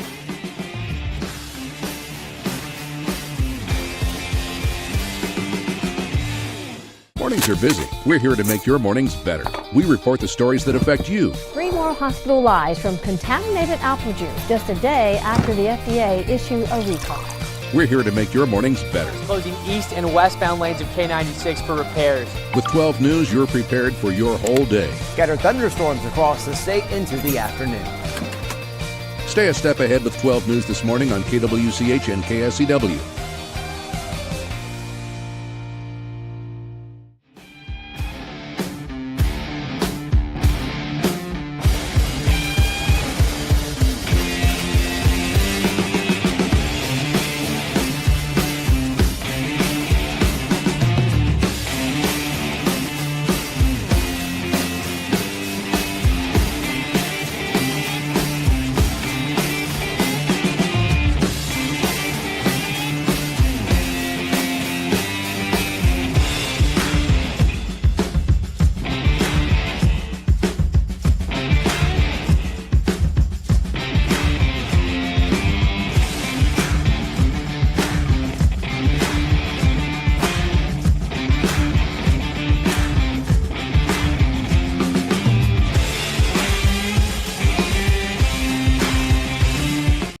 This is Sports Daily on KFH.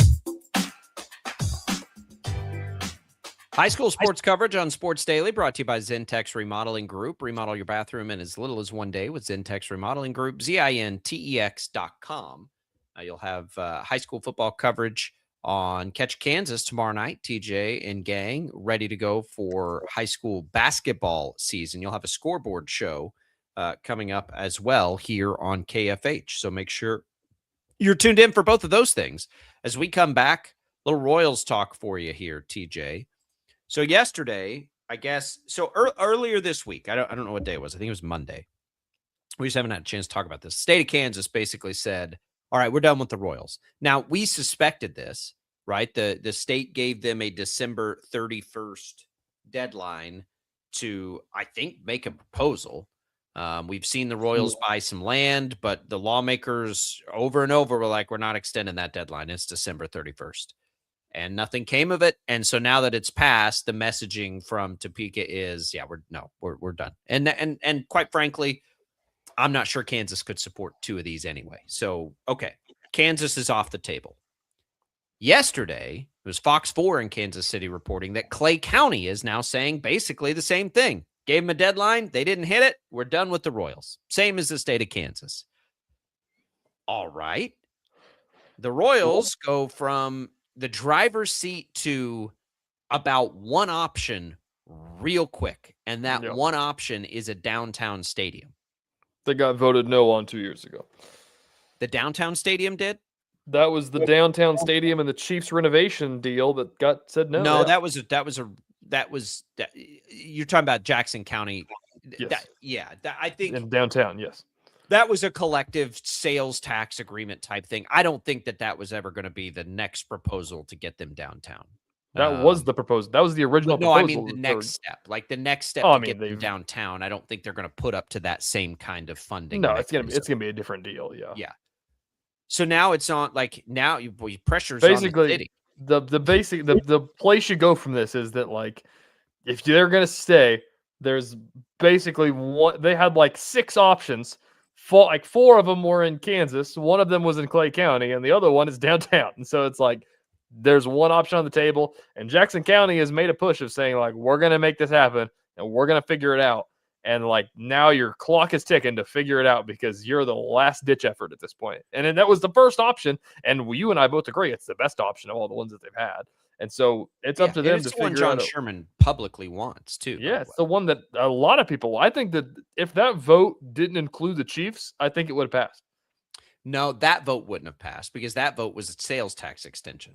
So If it wasn't a 3/8 sale, if they could figure out, because they're going to revote on this in April, is the way this is going to happen, and it's probably going to be like a 1/4 voting on a sales tax is not going to pass. It's not going to work. I think it will. Based on what? What? The fact that Missouri is going to have a knee jerk of saying we lost the Chiefs. We got to do something. In Missouri are going to have a knee jerk. In Jackson County, probably they lost the Chiefs and they're pissed. I think the politicians have more at stake than I think plenty of voters are just like, I don't care. Like, I don't want to pay more taxes. I think that there's a lot of people that are going to say that, but I think that this one is going to pass. I think that and it wasn't even close to passing. I know, but I think that there was a lot of it of more so of the and we heard the feedback about why are we giving you 3/8 cents for we understand. I think in my mind it was saying we understand the Royals part, but why are we giving the Chiefs $500 million to make their parking lot look better? And that was kind of that was the reason that I took away from it. And it was just kind of a weird thing to put them both together.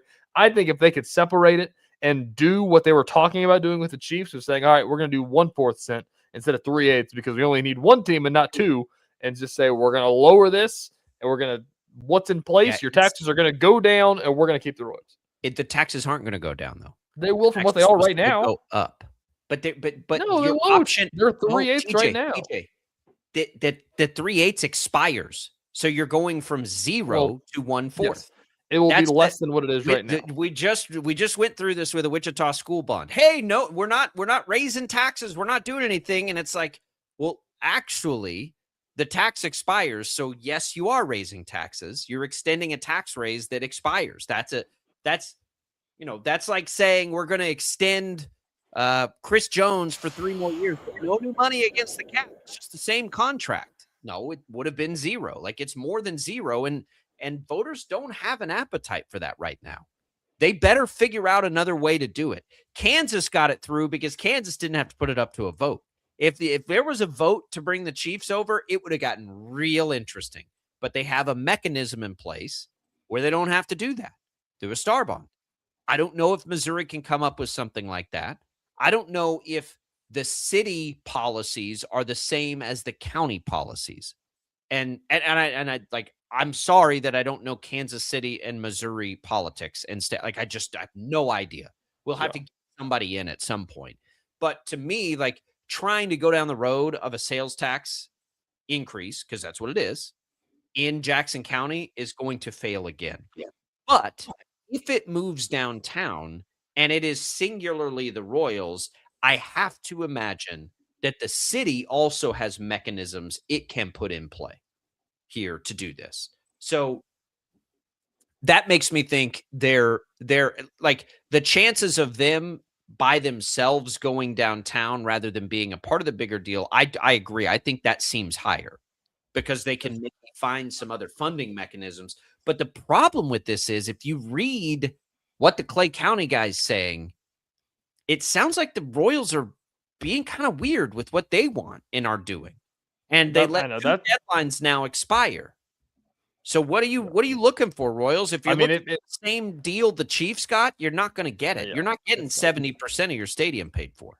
Yeah, they had that in Kansas, and they that's what Kansas. And I don't know if that changed once they got the Chiefs, but that was the deal on the table, publicly on the table, of saying we have a thing we've voted on and passed through to say 70% if you come here, we'll figure it out, and they let it expire. And so I think, if I had to try to read between the lines, I think that this is them saying yeah, it'd be a good deal for us to go to Kansas, but is that what we want?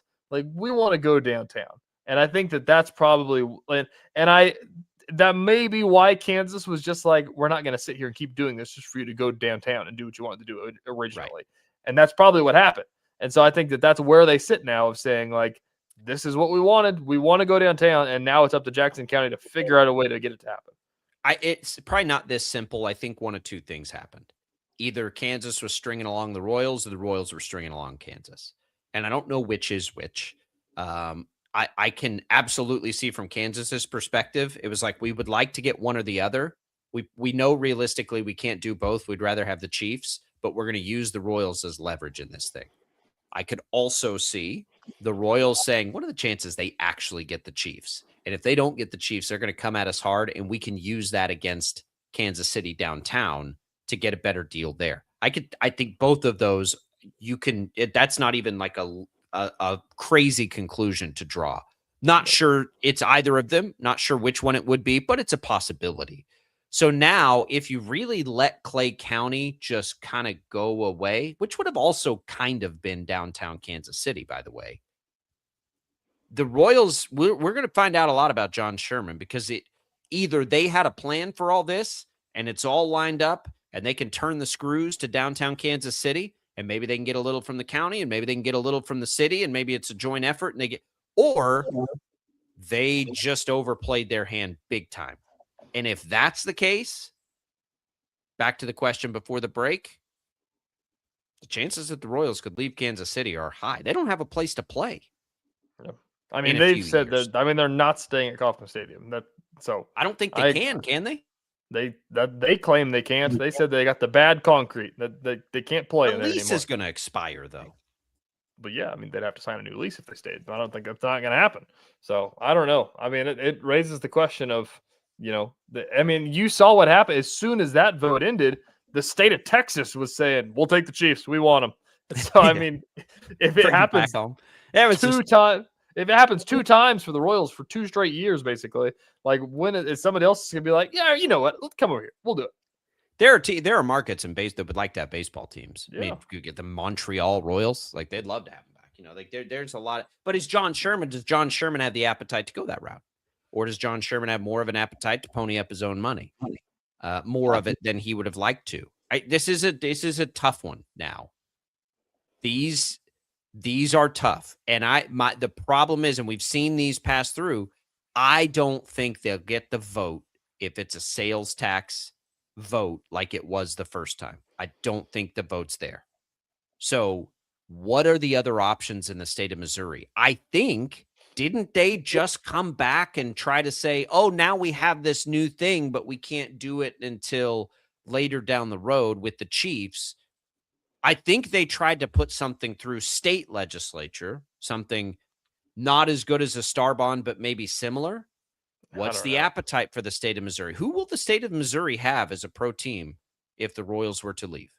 Who would they have left? The Cardinals and the Blues? That's it?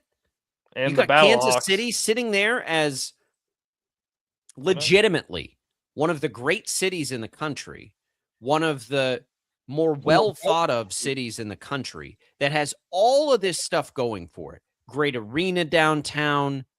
They're about to knock it out of the park with the World Cup. There are rumors that Argentina is going to come up into the Kansas City area. Like, you've got all of these amazing things happening. You've got 2 soccer teams. I guess they would still have the KC Current in the state of Missouri. But you've got all these things happening, and you're just going to lose the Chiefs and the Royals? Like, the city's got to have to step it up a little bit. It's a big deal. And as much as people want to say, like, the sports versus politics conversation, and they're like, why is this a big deal to me? Like, even if you don't give a bleep about the Royals, like it's going to impact you on what it does. Like, if there's a World Series run through your town, like we saw what it looked like a decade ago, it's a big deal. Look at the parades. I mean, exactly. I just, like, if you're not a sports fan, but you're trying to deny the impact the Chiefs have had on the greater Kansas City area, you're just being stubborn. It puts you on the map. It puts your city on the map. Why do we sit here so frustrated today about Wichita State basketball? You want to know the number one reason it frustrates me? It's because that's Wichita's team. Yep. Like, I know that it makes the city of Wichita better when Wichita State men's basketball is really good. It puts us on the map nationally. It's the same idea, but amplified several times when you talk about Kansas City. And the Chiefs, and the reality is, like, the Chiefs aren't leaving Kansas City. We know that. But from a revenue standpoint and all those things, they're leaving Missouri. The Chiefs are still going to be in Kansas City. They'll have the exact same fans. People are going to come to the game, like whatever. People will wring their hands for a couple more years. Then they'll be excited for the new stadium. The Royals, I wish that I felt better about the situation. I do. I'll be devastated if there's not pro baseball any closer than I mean, it would make, I suppose it would make my Texas Rangers the next closest pro team, but like, that's going to be tough.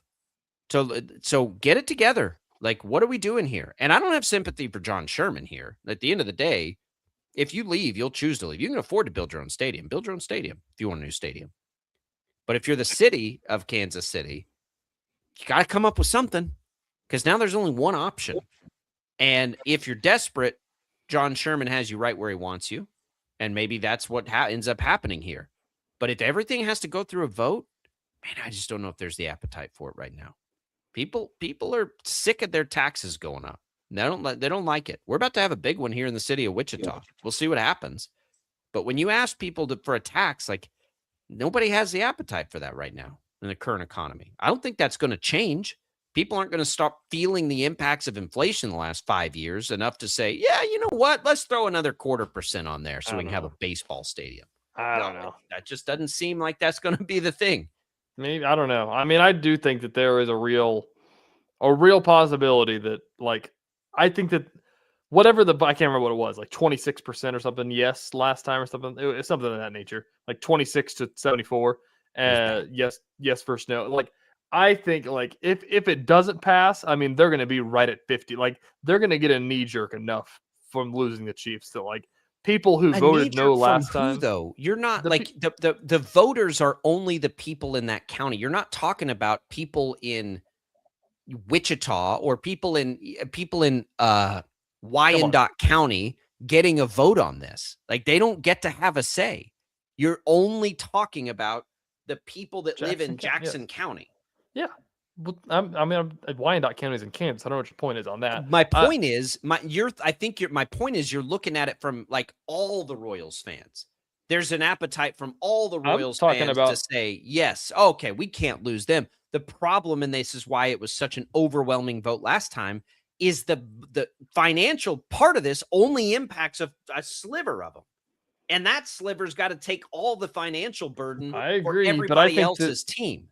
I think that sliver, whenever, and I obviously I don't live in Jackson County. I wasn't a voter last time, so who am I to say anything? But I think that last time out, the vote was the sentiment of saying, like, we're not going to give you 0.3% of our sales tax. Like, pay for your own stadium. What are you going to do? Leave Missouri? And then I think that they saw the Chiefs leave Missouri, and I think that this time around they're going to be like, I mean, if you can make it a little cheaper, we could make it work. Like, I think we don't want to lose both of you. Like, let's not be crazy here. Like, I didn't know that was a possibility that you could leave. I'll just say this: I hope we don't have to find out. I mean, I hope we don't. That would suck. Hopefully they can figure something out without having to do that particular thing, because that's going to be real dicey at best. You aren't you're not a true Kansan. You're from Texas. You're not a true Royals person your whole life like I am.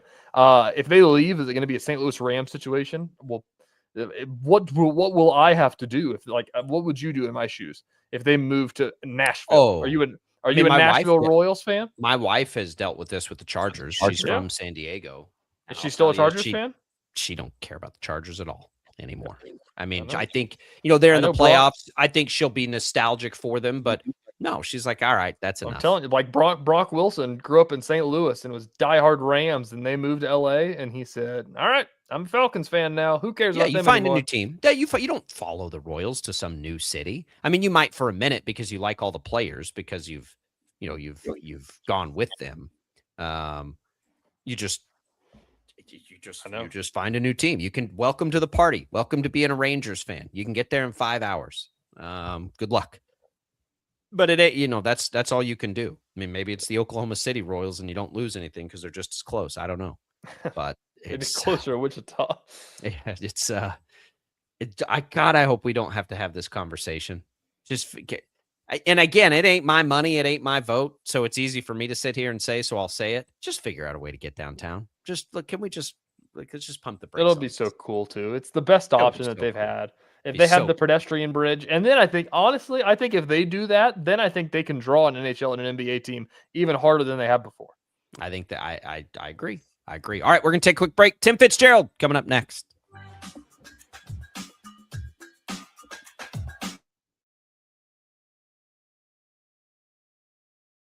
Lightning, hail, tornadoes, flooding.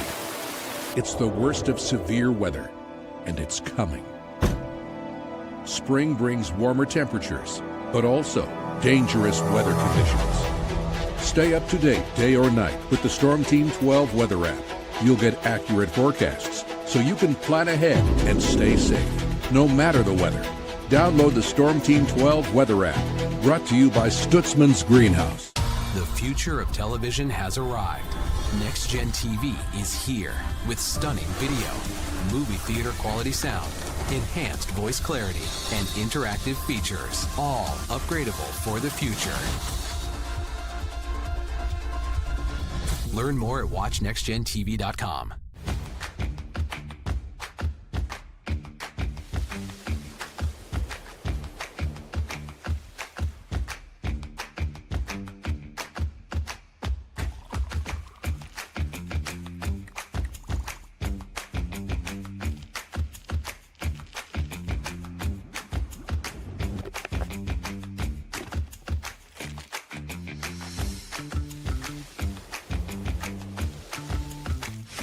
The canvas of our imagination. They tell a story. Clouds affect the events of your day.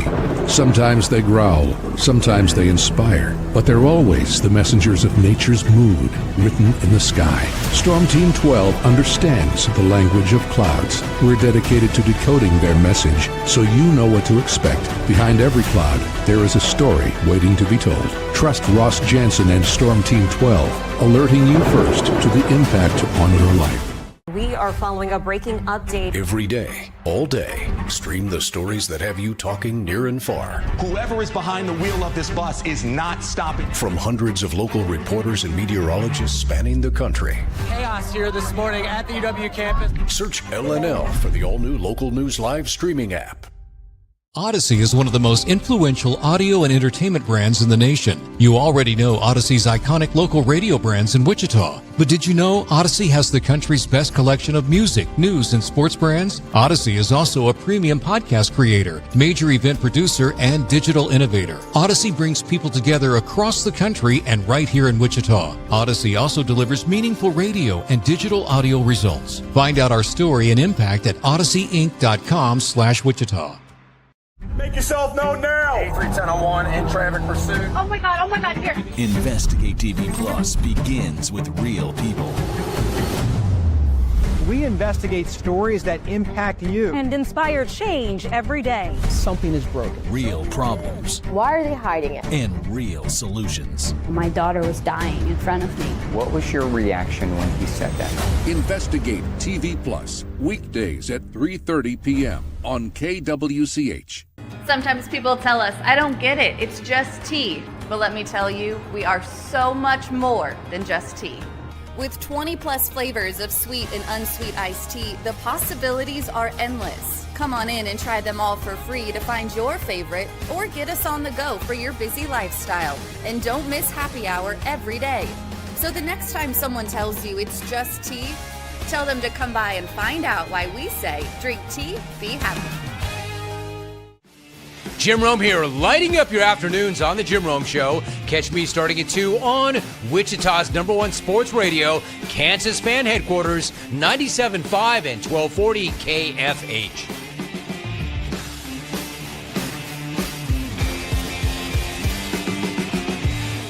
Mornings are busy. We're here to make your mornings better. We report the stories that affect you. 3 more hospitalized from contaminated apple juice just a day after the FDA issued a recall. We're here to make your mornings better. Closing east and westbound lanes of K96 for repairs. With 12 News, you're prepared for your whole day. Scattered thunderstorms across the state into the afternoon. Stay a step ahead with 12 News this morning on KWCH and KSCW.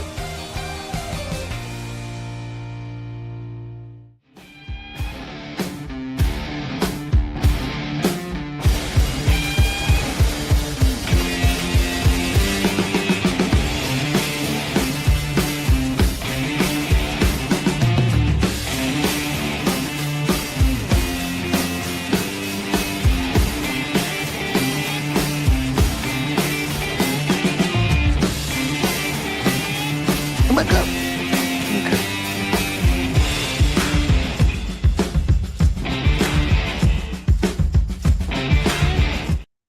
Okay. KFH.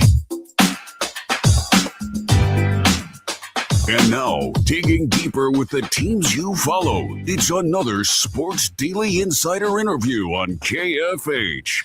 And that insider is Tim Fitzgerald, publisher of GoPowerCat.com.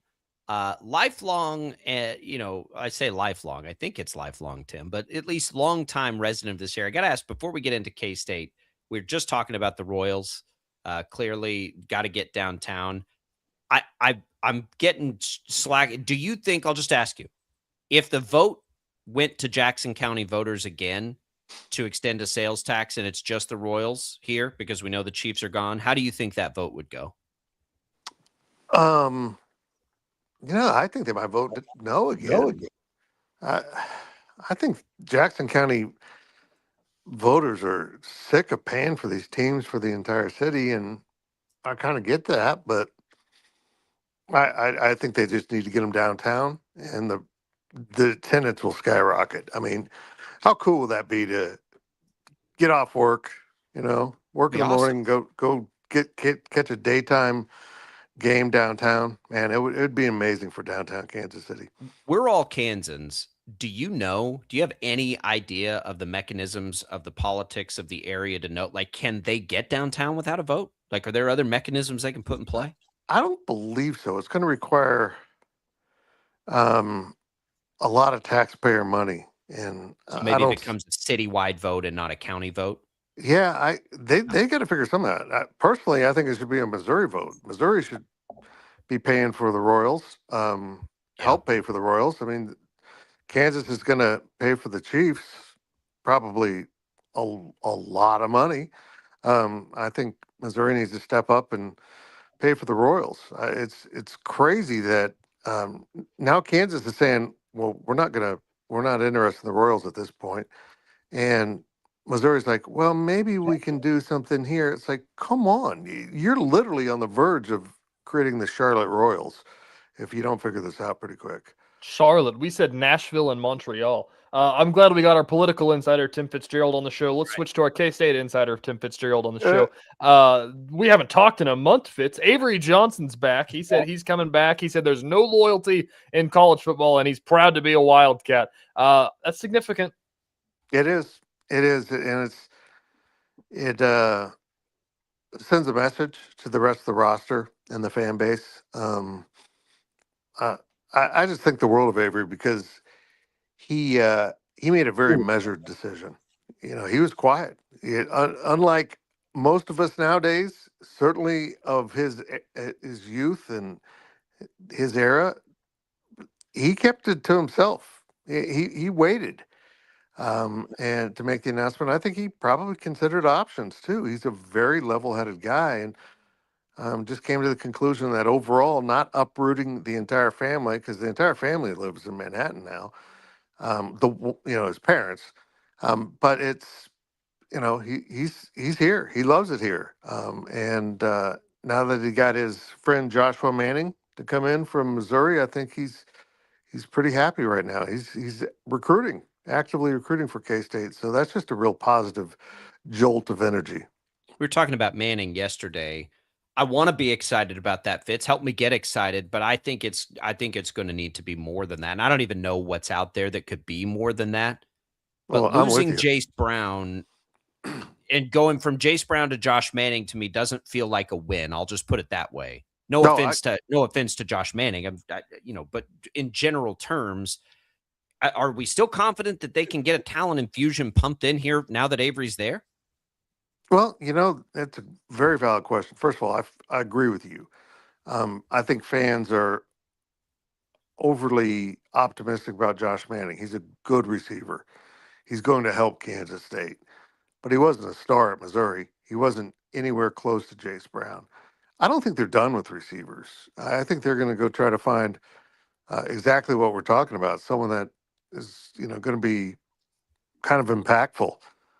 But I'm not sure. And I think Josh is a really good young man, and I think he's going to fit in well. But, I think fans are overhyped with him, and sometimes just starting over at a new school will bring out something else in you. But most of the time, you are what you are, and I think he's a very good receiver. He's not a star. Fitz, we've seen so much portal movement. I made the joke yesterday on the show of as we get through this portal window, every addition is a good addition and nobody ever misses on anybody, because if you just see a name attached to your team, you got the next star, because nobody knows anything about anybody. You know more than we do.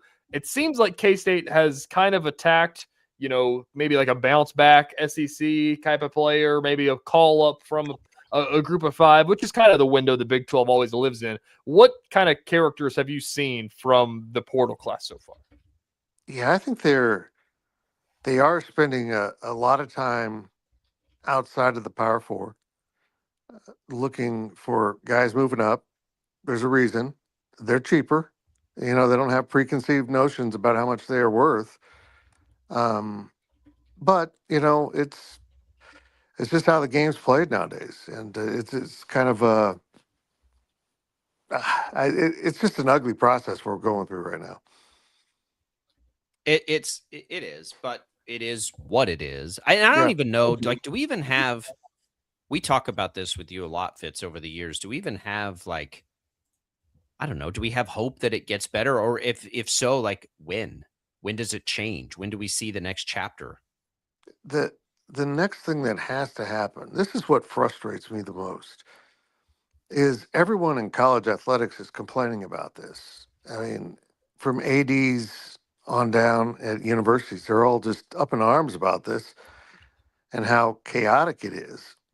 But it's now the next step has to be the universities, the NCAA saying, okay, players, you need to organize and unionize, because we've got to be able to negotiate with you in some way as a union. They've got to go there, and they don't want to go there.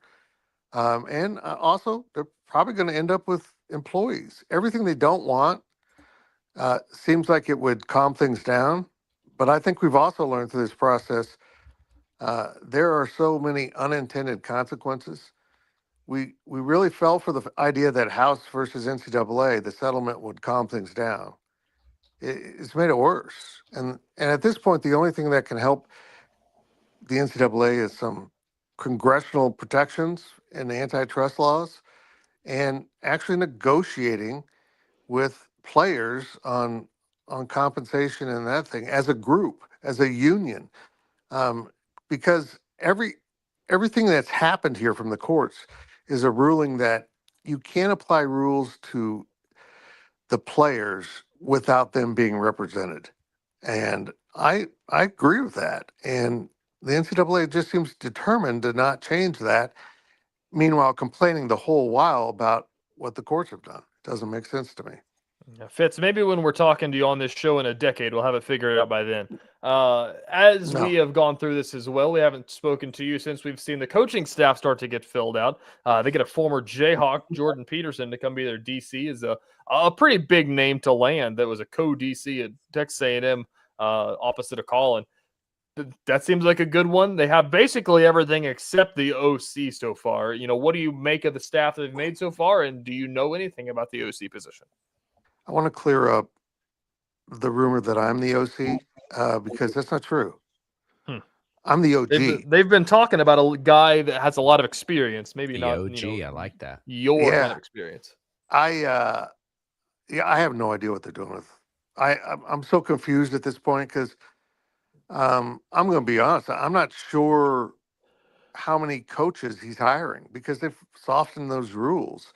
The rules now are all about how many guys can go out recruiting, not necessarily how many guys can coach. So maybe there's another hire in there. It seems like he's got every staff slot filled, but he also might be working in the direction now that I think actually makes a lot of sense. If you can hire a couple extra coaches, your coordinators don't coach a group, don't coach a position. They coordinate everyone. And maybe that's where we're headed with this because I think someone else calling plays, have the ability to call plays is a good idea. I don't want Colin Klein feeling like, in a 42-7 game, he's got to be calling all the plays. So I'm really interested by this, and I've come to believe this, guys. This was brought up by one of my guys. We've all suspected that the last hire might be still playing, and we all said college, but maybe it's NFL. Maybe it's someone at the NFL level that. That's right. John Harbaugh, baby.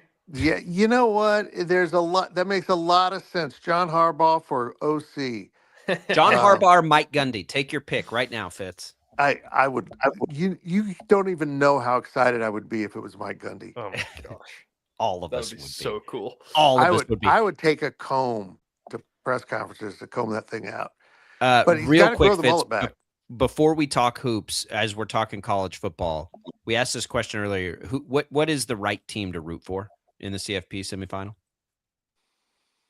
Oh my, probably Miami if you're a Big 12 person. I'd see. Okay, I'm glad to hear you say that. Actually, I kind of came around to that because it'd be nice to see the ACC win it, right? It'd be nice to see the Big 10 SEC myth be broken. Okay, that's interesting. I don't know. That might be the ticket. That might be the ticket. All right. Arizona Fitz kicked K-State's butt last night. Not a total surprise. We know it's been a brutal start to the schedule, but it's not now for the next 4 games.